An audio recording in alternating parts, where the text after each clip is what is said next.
Kisii County. The Judicial Service Commission says it still needs more budgetary allocation to implement safety measures in courts and for its officers and court users. The JSC says 1 year since the brutal murder of Principal Magistrate Monica Kivuti, some of its officers are still operating under makeshift courts.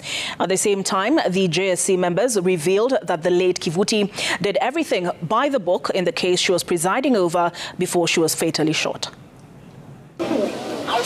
It has been 1 year since that fateful afternoon at the Makadara law courts that shook the judiciary and the nation. Principal Magistrate Monica Kivuti was gunned down as she discharged her duties. Investigations now vindicate the deceased, as her colleagues say she followed the law to the letter. But Monica was driven by a strong sense of justice, and given the history of the matter, she recorded everything in her record. We actually, in the course of investigations, got an opportunity to look at the record she had taken that day. And it was very clear that there had been a pattern of absconding. So, of course, she's a judicial officer. She is not a doctor. She ordered that the accused be taken to hospital so that they can verify her condition before she can say the bond is to be reinstated, or if it's a lie, then the bond should be cancelled. And that is the reason, by virtue of that decision that she made, that Monica was shot. And her legacy continues to remind us that justice must never come at the cost of safety.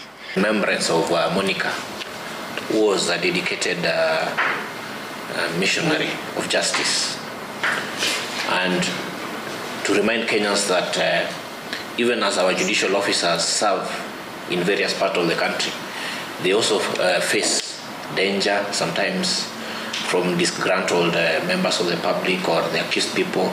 In the wake of her death, the judiciary proposed a raft of measures to ensure the safety of its officers and the civilians who come to them in pursuit of justice.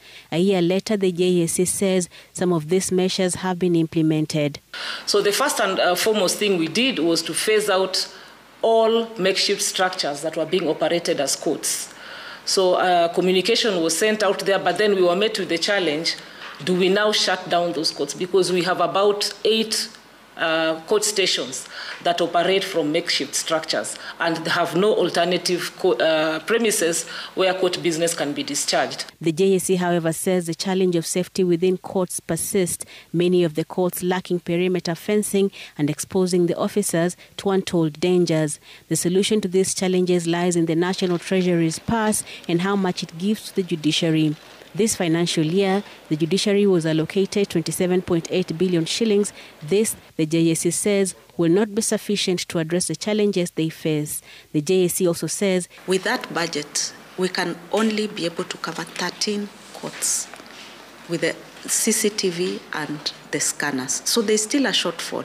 We are still not able to reach the 145 courts where we need to enhance the security of the courts. It is in the process of finalizing a judiciary security policy that will guide safety protocols and standards across all judicial institutions.